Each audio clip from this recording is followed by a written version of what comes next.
Bahujan Samaj party जिंदाबाद जिंदाबाद।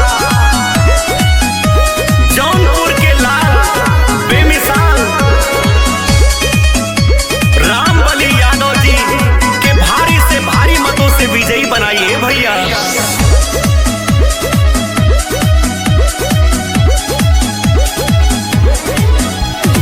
आशीष रामबली यादव पे बरसा दी हो।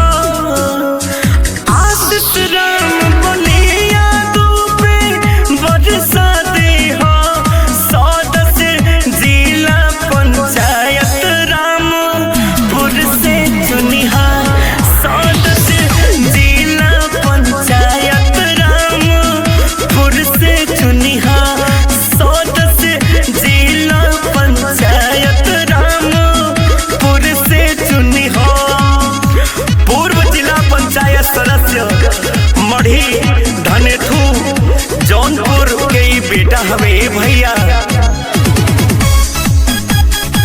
बहन कुमारी मायावती राष्ट्रीय अध्यक्ष बसपा के विशेष सहयोग पाए भैया।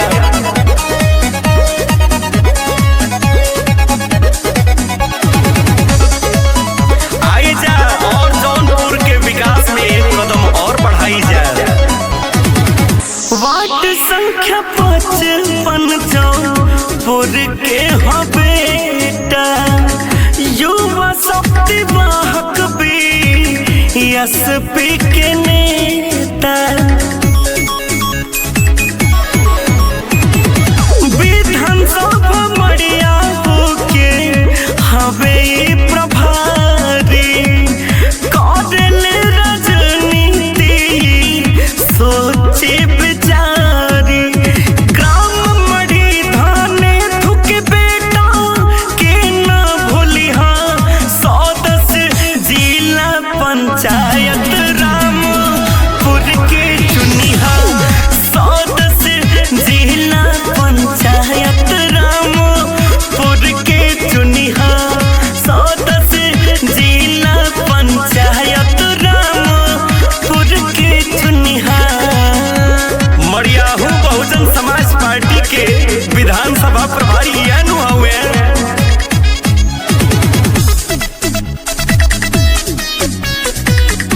खूब प्यार दुलार आशीर्वाद बनाई जाए भैया।